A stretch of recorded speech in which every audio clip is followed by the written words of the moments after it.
Water is Life has a great set of videos on what they call first world problems that you can check out online. But today we want to talk about first world solutions. I think just watching the video you kind of catch the drift. Our problems, and it's not to belittle real legitimate problems like a heart transplant, for example. It doesn't mean that we don't have legitimate problems. But a lot of the things that we complain about, put in proper perspective, come across as really silly. And the truth is that if you're sitting here today in this theater, you are a wealthy individual. You're rich.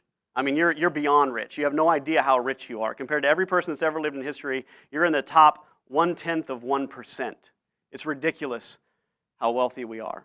And what we've talked about in the last few weeks is that there are problems all over the earth, human trafficking, poverty, sickness, and so forth, that we can make a legitimate difference in. And now we're starting to get down to brass tacks, is how do we make a difference? What do we actually do pragmatically to change the world? And I watched my video from last week, and I know that I've done a lot of finger pointing and said, you need to change, but I've pointed at myself and said, I need to change, and I don't apologize for that. We're actually I'm going to point some fingers today. You need to change. If we want to change the world, if we want to make a legitimate difference in the world, it starts right here. I can change me. I can't change Dennis. I can encourage Dennis. I can inspire Dennis, but I can't change him. I can only change me. And you can only change you. And so this is right where it starts, is right in the seat that you're sitting in. That's where change starts. And we're going to talk about charity today, and I don't make any apologies for that. When you start seeing these first world problem memes online, you start to put things in perspective. I forgot I was watching a recording and I sat through the commercials. How tragic. This one's kind of a real deal. I get this one.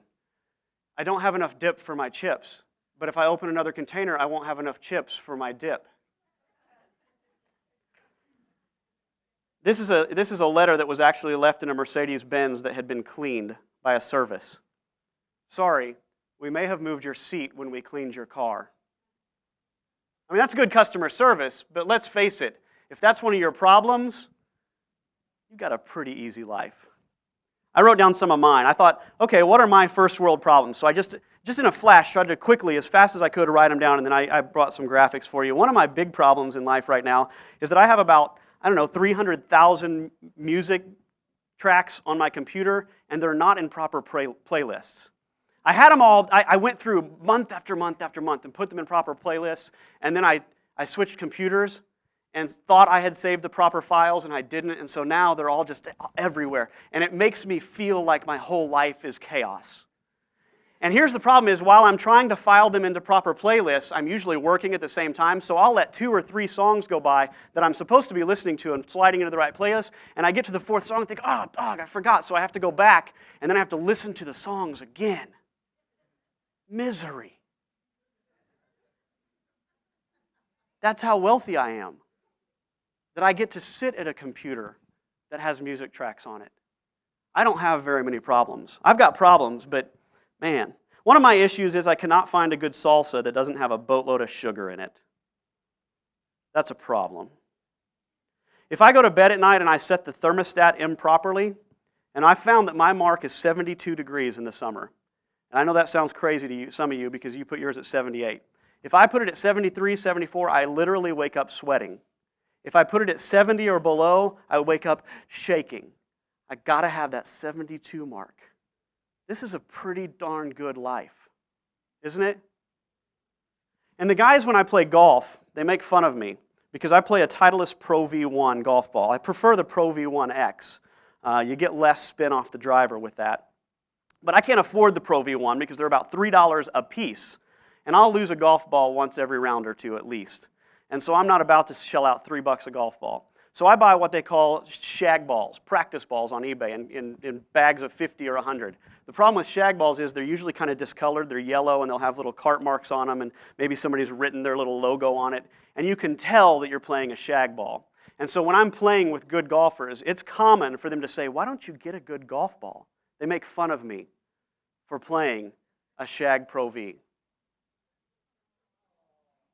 It's hard.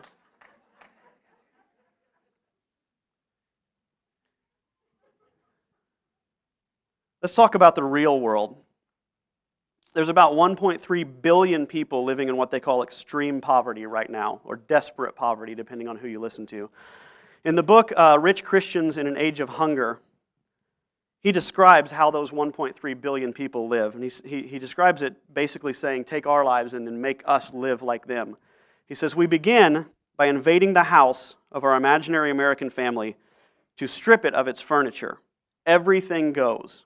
Beds, chairs, tables, television set, lamps. We will leave the family with a few old blankets, a kitchen table, one wooden chair. Along with the bureaus go the clothes. Each member of the family may keep in his wardrobe his oldest suit or dress, a shirt or blouse. We will permit a pair of shoes for the head of the family, but none for the wife or children. We move to the kitchen. The appliances have already been taken out, so we turn to the cupboards. The box of matches may stay, a small bag of flour, some sugar, and salt. A few moldy potatoes, already in the garbage can, must be hastily rescued, for they will provide much of tonight's meal. We will leave a handful of onions and a dish of dried beans, and all the rest we take away, the meat, the fresh vegetables, the canned goods, the crackers, the candy. Now that we've stripped the house, the bathroom has been dismantled, the running water shut off, the electric wires taken out. Next, we take away the house. The family can move to the tool shed. Communications must go next. No more newspapers, magazines, books. Not that they are missed, since we must take away our family's literacy as well. Instead, in our shanty town, we will allow one radio in the whole town. Now, government services must go. No postman, no more firemen. There's a school, but it's 3 miles away and consists of 2 classrooms. There are, of course, no hospitals or doctors nearby, and the nearest clinic is 10 miles away and is tended by a midwife. It can be reached by bicycle, provided that the family has a bicycle, which is unlikely. Finally, money.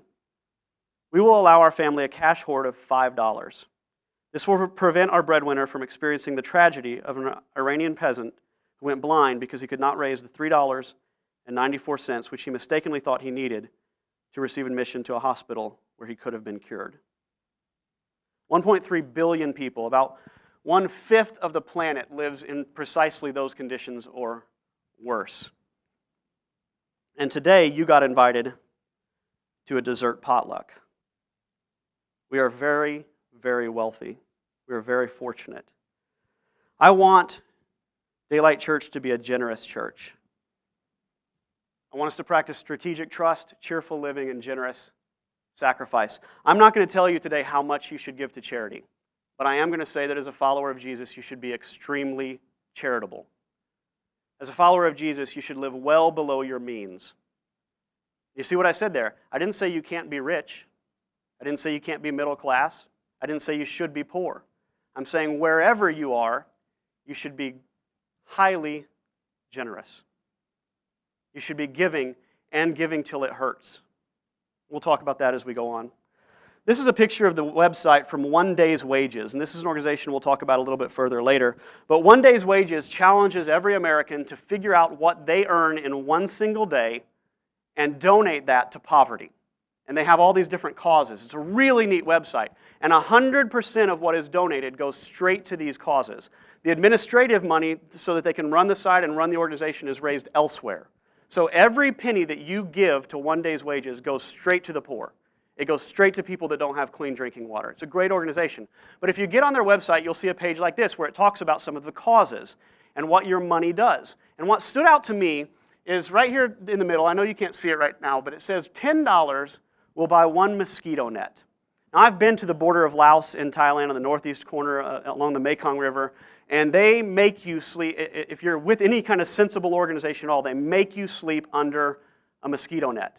Because if you get bit by a mosquito with malaria, you can get malaria pretty easily, and it can kill you if you don't get treatment pretty quickly. Many, many people have died of malaria. Now, I did not sleep under the mosquito net because under the mosquito net, it was blistering hot. It was so awful because the fans couldn't even get to you. But I also brought a container of doxycycline with me on this particular trip. And I had been taking doxycycline since the beginning of the trip, so I knew that I was safe. But the kids up in northeast Thailand don't have doxycycline. They don't have access to it. And they don't have mosquito nets. So $10 will literally buy a life-saving protective device for children in northeast Thailand. So if you send $10 to them, That's what will happen. That's what can happen. And we hear that, and we think about charity, and we think about changing the world, and we really, this is kind of how we think. We think, well, all I could really give would be my money and my time. And somehow we think that we're selling life short if we do that. You're not. You're precisely right. That's exactly what you have to give, is your money and your time. But your money and your time makes a legitimate difference. And we live in a global society now where everyone is in our tribe. And we find out that there's a way to give mosquito nets to kids. And you see that when you give a mosquito net to a child, you're not just protecting that child, you're creating an entire economic system that can thrive. If this child gets malaria, then all these funds must go in to try to help him with malaria after the fact, when there's a good statistical chance he's not going to survive anyway. And if you do this with 1,000 kids, think of all the funding that isn't going into that situation and is going somewhere else. And this child can grow up and become a teenager and go get a job and start feeding the socioeconomic situation surrounding him. It's not just about a mosquito net. It's a much bigger picture than that. Your $10 matters. And if you only get one thing from me today, and you'll notice I haven't asked for a penny from Daylight Church. That's not what I'm asking for today. I'm asking you to be charitable. If you get one thing out of today, it's that you'll walk away knowing every dollar matters. We live in a culture that easily throws money away. And I pray that we will not be a church that does that. I pray we'll be thoughtful and strategic with our money. There's an old game called Stratego. I don't know if anybody has ever played Stratego, but it's one of the best board games there ever was. And in Stratego, you have to position all your men just very carefully. And there's bombs, and there's spies, and there's generals, and there's commanders and colonels. And really, every single little move that you make, big picture-wise, determines who wins at the end. Every move needs to be precise. It's a lot like chess in that way. And my prayer is that as a church, as an organization, and as individuals in a church, that's how we'll view our money, is that we'll be very, very careful with every penny that comes in and goes out, and we'll be thoughtful about it. Now, I'm going to let you figure out what that looks like for you, but I'm going to try to lead a church that thinks that way, and I'm going to try to encourage individuals to think that way. Guess how much money it would take so that every human being on the planet could have access to clean drinking water? What do the experts say? Anybody want to venture a guess? 40,000, anybody else?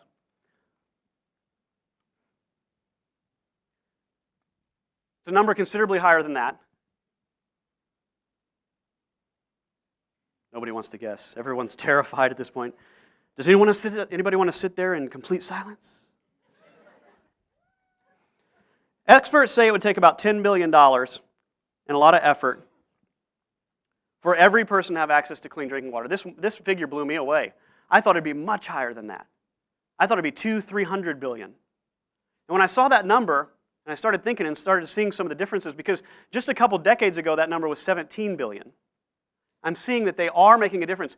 We can, in our lifetimes, see clean drinking water for everyone on the planet. When we talk about ending poverty, you ask a little child, please pray over the meal. And they say, Dear Lord, please bring peace to everyone and give them enough food to eat. We think, right. It's not like that. It can be done. The world can be changed. And you know what? Europeans and Americans spent $12 billion on perfume last year.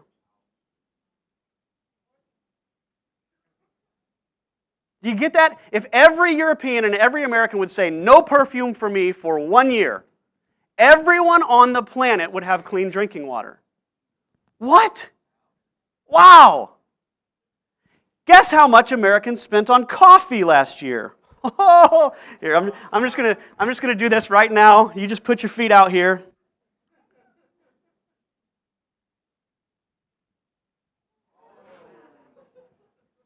Coffee, 1 year, one country. You know what that means? That means if every American would give up 3% of their coffee intake for 1 year, every person on the planet could have clean drinking water. And think about that picture. That means, there are millions and millions of people dying because they get diseases from their water. And think of all the billions that are poured into trying to help those diseases once they've been acquired. Think of how the economic situation could change globally if every American would give up 3% of their coffee intake. And people working hard and raising money is making a difference. These are the statistics of people living on today's numbers. So if you made $1.25 per day, that's called extreme poverty. In the 1980s, 1981, about 52% of the planet lived on that kind of money. Today, that number is about 17% or less. You see that people's efforts are changing the world. It is different. You've got to understand that your dollar matters in a global view of change. I've learned that if you'll step back and take time to think, what do I need? What do I want? What's important? God has this way of working things out. I learned these principles when I was in college, that every dollar mattered, and that I needed to think about every purchase, that I needed to step back before I bought something expensive and think about it, that I needed to watch out for all the hype, that you have to have this and have to have that and have to have this to live in this society. I learned to step back and watch. And I remember being at a Christian music festival one year, and I wanted this CD. It's Earthsuit Kaleidoscope Superior. I wanted this CD badly, and I went in to buy it, and it was $15. CDs were $15. It had just come out. And I remember having money in hand and going into that tent, and I thought, wait a second. Because I had learned $15 matters. I had started to give and give generously at that point in my life. And I stepped back and I put that money in my pocket. And there was another Glenn Kaiser CD. He's a blues artist. I wanted that CD too. So it was going to be $30. And I remember telling God, I said, God, I don't want to spend this $30 right now. $30 is a lot of money. $30 would make a difference for somebody. And I said, but I really want these CDs. I really want these CDs badly. And thus my problem with iTunes today. But I said, God, I'm going to trust you to bring me these CDs. I said, I'm not going to ask for them. I'm not going to buy them. I'm not going to download them. I'm just going to trust you to give me these CDs. Now, I'm not saying you can do this with every little magic thing in your whole life, but for whatever reason, at that particular time, that $30 to me needed to go elsewhere. The next day, I kid you not, Crystal Hannigan walks up to me with a CD in hand. It's Earthsuit Kaleidoscope Superior. She says, I bought this yesterday, and I hate it. Do you want this? I said, yeah, I want it. She said, here. 1 week later, my friend Paul Lyle comes up to me after the festival. He says, hey man, he said, I meant to give this to you when I was at the fest. He said, but I really thought you'd like this new Glenn Kaiser CD, so I bought it for you. And he hands it to me. And as a college student, that made a big impact on me because you see, I don't need those CDs. And I don't know how much God micromanages and moves and manipulates, but for whatever reason, he said, okay, you save that $30, you do something productive with it. I'm gonna bless you with these CDs, something you'll enjoy. About 8 years ago, must have been 6 years ago, because I was married at the time. Actually, I just celebrated my 10-year anniversary, so it could have been 8 years. I'm doing the math in front of you guys, and it's getting awkward. About 8 years ago, I was biking with my wife and her family. And I had an old mountain bike, and I've had multiple knee surgeries, and we biked for miles, and my knees were aching and hurting.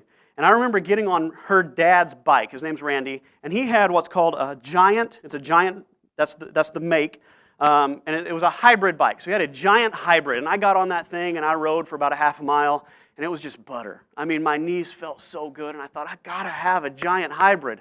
Man, I want a Giant hybrid, because I was doing quite a bit of biking at that point, and my bike wasn't cutting it for me. And I told God, I said, I really want a Giant hybrid.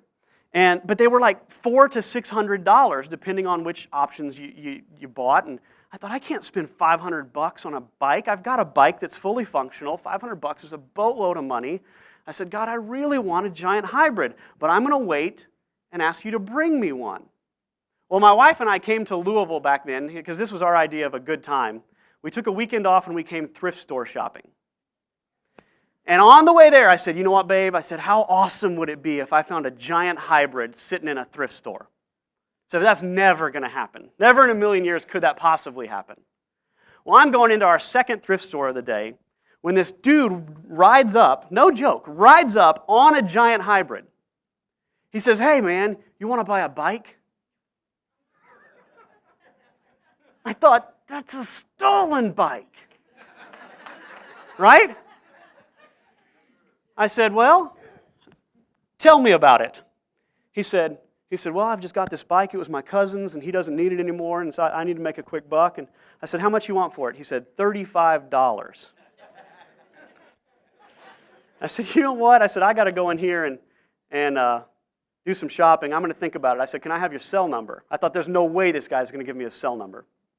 He says, yeah, sure. So he gives me a cell number. I type it in, and I go in, and I call the police. And I said, there's this guy out here. He sells me a bike that I really want to buy, but it's got to be stolen at the price he's trying to sell it to me. And the guy says, buy it. The cop says, buy it. He says, unless you buy it, there's no chance that bike's ever going to get back to its original owner. He said, so your best bet is to buy it, give us the serial number, we'll check it against our databases, and we'll find the original owner. So I call the guy up, never expecting him to answer. I said, are you the guy with the bike? He said, yeah. He pulls up in front. I hand him $35 cash. I put a giant hybrid in the back of our SUV, and I go home. And I call the police. And they cannot track down anything related to the serial number.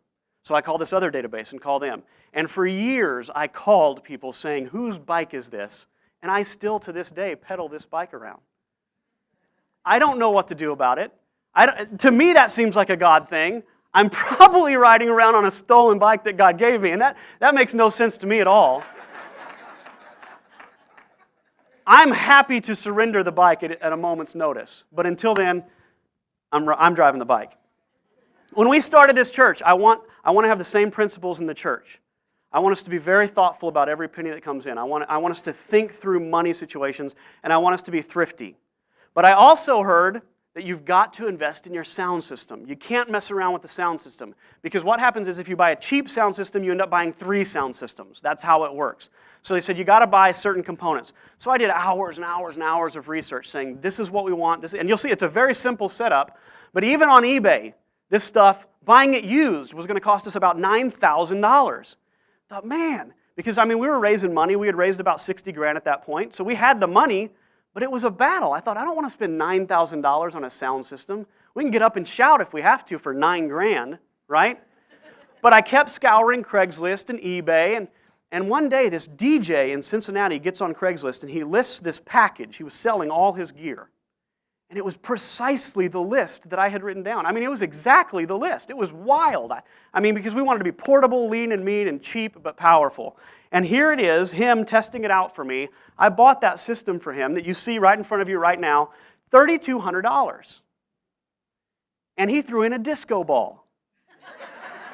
And he threw in lights and cables and some of the tubs that we use every week that, they'd cost us $20, $30 a piece, and they've got the casters on them. And he gave us all these cables and XLR adapters and boxes and power strips and just stuff that he threw in that was going to cost us hundreds of dollars, and it's stuff that you have to have. And at the last minute, he said, you know what, you guys are going to need this stuff for your church. And he just piled it out on us. And I ended up selling a bunch of the extra stuff that he gave us and making a pretty decent profit on that and turning it around and reimbursing us for the system. We got about $2,800 in this deal. It's crazy. But do you see that if you'll wait, be patient, and let God, you'll see Him move in your finances, in your little stratego game. You'll see Him come through and say, these pieces don't matter. Let me do this. And we're going to believe that as a church. C.S. Lewis said this. He said, good and evil both increase at compound interest. That's why the little decisions you make every day are of such infinite importance. The smallest good act today is the capture of a strategic point from which, a few months later, you may be able to go on to victories you never dreamed of. This is my son, Siler, and this week, Kara and I were sitting around talking about sacrifice and talking about charitable giving and what we want to do. And we want to make some pretty big sacrifices coming up. And so we were talking about it, and we're saying, well, what if we give this? And we're like, oh man, we can't do that. How would we do this? How could we afford to do this if we did this? And all of a sudden, my son, who's been sitting there eating his oatmeal, chimes in, and he says these words. He says, I don't think I want to sacrifice. He's 6 years old. He says, because I only have a few dollars. Well, like 400. He's been saving up for a long time. And you read it, and it's kind of cute because he's a child, but his response when we're talking about sacrifice is, I don't want to. But do you see it's a child's way of thinking? And when we see it from a child, it's cute. When we see it elsewhere, not so much. Billy Graham says this. He says, give me 5 minutes with a person's checkbook, and I will tell you where their heart is. Scripture teaches this. The point is this. Whoever spares sowingly will also reap sparingly. Sow sparingly will also reap sparingly, and whoever sows bountifully will also reap bountifully. Each one must give as he has decided in his heart, not reluctantly or under compulsion, for God loves a cheerful giver. You know, I'm never going to be one to strong-arm you as far as giving to charity or giving to Daylight Church. But I will say this. If I sign up for a basketball team, let's say I go in and I join a club basketball team here in Louisville, and I go into the first, and I pay my $25 to get in or whatever, and I go in, first practice is happening, and they say, okay guys, first we're going to do is we're going to run some suicides, let's go. And I stand there and I say, well, actually, you know what guys, I don't run suicides. I don't run. I'd prefer not to run. They're looking at me like, oh, okay man. Well, now we're going to have dribbling practice, dribbling and passing practice. I say, oh, hold on fellas, I don't dribble or pass. I've always been somewhat uncoordinated, and it's always been kind of uncomfortable, and so I would prefer not to. And they say, well, here, shoot the ball. I say, I don't shoot the basketball. Do you see where I'm going with this at all? When you sign on as a follower of Jesus, charity is one of the actions. Giving generously and giving happily, cheerfully, is part of the territory. When you say, I'm a follower of Jesus, and if someone were bold enough to say, how much of your money do you give? You say, well, I don't actually, not so much, you know, we've got particular circumstances. Doesn't quite make sense. We live in a world of hype. This is the iPhone 5S, the iPhone 6, and the iPhone 6S, and you'll notice the iPhone 6S has 1.5 inches bigger screen than the iPhone 5. And their commercials will make you desperate. I gotta have that extra 1.5 inches. Oh, but it gets better. These things are even thinner. Thinner than the iPhone 5S. I mean, the iPhone 6S is bigger and thinner. Whoa! Go spend $400. Now, I'm not saying you shouldn't ever have an iPhone 6S. I'm not saying you should never spend $400 on a phone, but I'm saying you should think. You shouldn't just buy hype. You shouldn't just buy what everyone's pushing at you and spend whatever you want to spend whenever you want to spend it. When you start thinking about $400 buys 40 mosquito nets that could save 80 lives, then you start thinking, well, do I really need an iPhone 6S? Here's when you ought to buy an iPhone 6S. Anybody want to guess? Maybe never, right? When the iPhone 7 comes out, that's the right time to buy. We can talk about that later. Jesus is sitting with some buddies one day, and they're watching the giving at the temple. I've seen this at Buddhist temples. They'll just walk in and throw money in buckets. And apparently it was like that in those days, and Jesus and his buddies are watching, and all these people are giving these massive amounts of money. And, you know, the disciples are watching Jesus to see how impressed he is with this. Man, did you see how much that guy put in? That was like 8 goats. That's a lot of goats, Jesus. And this old woman comes in, hobbles in, and she brings 2 pennies with her, and she throws it in. And that's the one Jesus keyed in on. And he says to his friends, he says, did you see her? Did you see her? And they're like, what's the big deal about her? He says, see, all these other people, they gave out of their abundance. She gave out of her lack. She gave every penny she had. And we would say, let's say someone comes to me, a widow comes to me in the church and says, you know, I've only got $20 left in my checking account, and I don't know what to do with it. Now, a good pastor is going to say you need to pay your bills. You need to eat on that money. So Jesus kind of blows our minds here.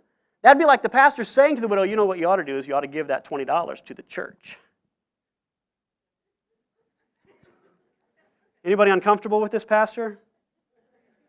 Well, we'd have to be uncomfortable with Jesus too then. There's a lot to say about this particular passage, but the point is Jesus isn't freaked out when you give everything. He's not worried. He's one that will take care of you. Eugene Cho is the guy that founded One Day's Wages, and I strongly suggest that you get on his Facebook, get connected with him on social media because he says brilliant stuff all the time. But when they started One Day's Wages, he and his wife said, how can we launch this thing and launch it well? And they made the decision, they sat down and hashed it out, and they made the decision that in order to start 1 day's wages, they were going to give 1 year's wages. His salary at that point was $68,000 a year.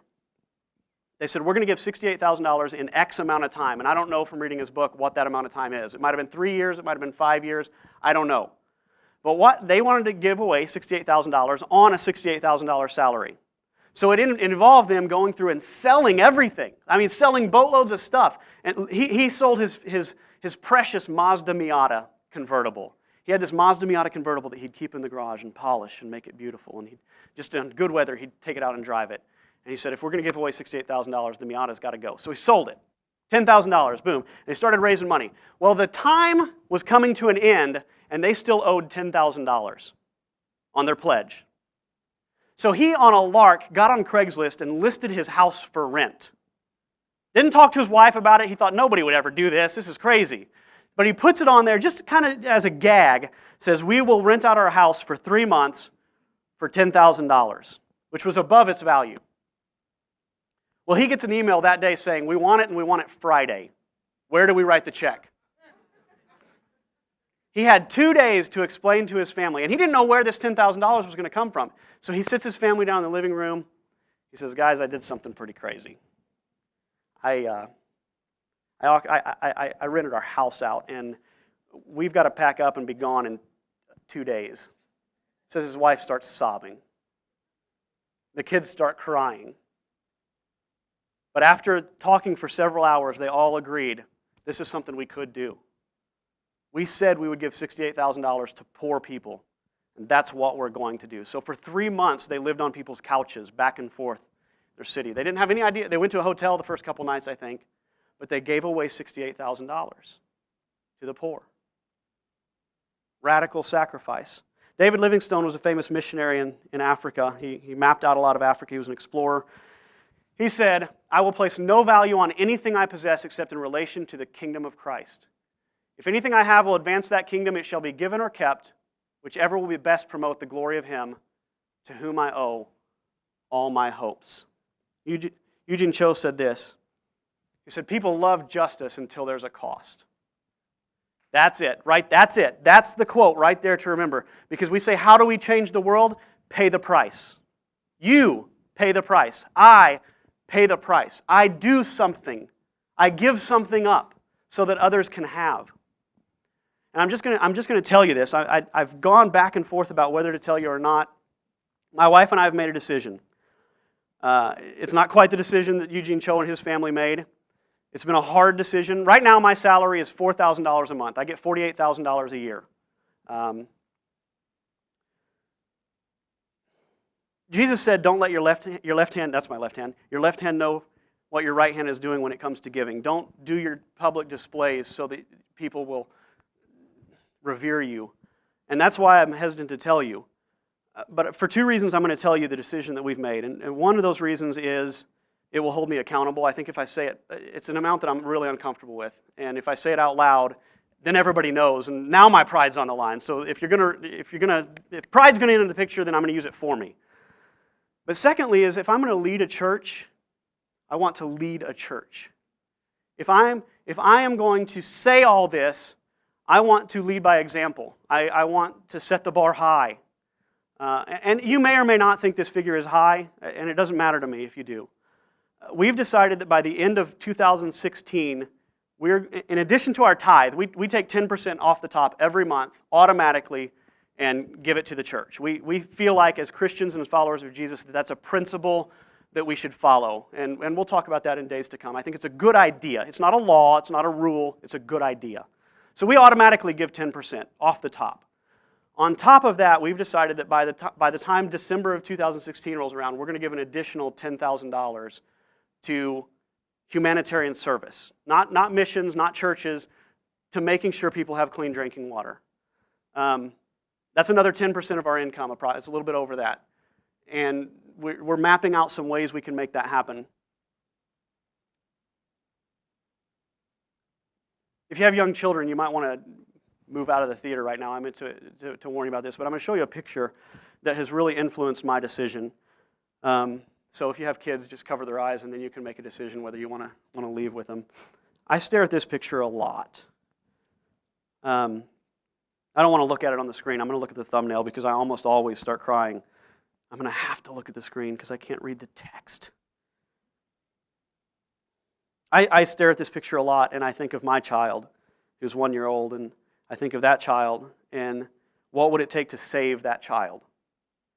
And we're talking a very small amount of money. Let's say you gave $500. You give $500, and that kid could eat until he was 18 years old, probably. They know how to stretch money, these organizations. He could have medicine, he could have clean drinking water, and get a partial education for that kind of money. Say $1,000, $1,000. If you had to, you could come up with $1,000. What would it take to save him? There's a song I'm going to play for you in a video here in just a moment, but it says these lyrics. It says, something's got to break. You got to swing the bat. Too many years of dying. Why is that? You've got to step up to the plate and swing away. You've got to allow something to be broken in you that says, I will not live life the way I've always lived it. And then he goes on, he says, so help me decide. Help me to make up my mind. Wouldn't that save you? I think my prayer for us today is that this picture will weigh on our minds and hearts for the rest of our lives. I know it's heavy-handed. I know it is. I don't know how to get around it, but we spend so much of our time and effort trying to avoid thinking about it that somebody needs to put it in our faces. And so I just pray that you guys will be mindful and thoughtful about your money, that you'll make good decisions, that you'll be strategic about it, and that you'll make sacrifices that actually hurt. And the really amazing thing is that, just like in the passage we read earlier, there's a joy in that. When Jesus went to the cross, the scripture describes it, it says, for the joy set before him, he endured the cross, scorning its shame. He hated the pain, he hated the beatings, but there was this joy underneath it. And when we realize that we can put a mosquito net over a child, we can give clean drinking water to a family, that's life. That's what life is all about, is helping other people and serving other people. I heard a quote recently, and I'll close with this. I can't even remember exactly how it went. It said something along the lines of, if you want to serve yourself, stop serving yourself. That the best way to experience actual fulfillment and joy and hope in life is not on trying to get the most out of life. It's trying to give the most you can.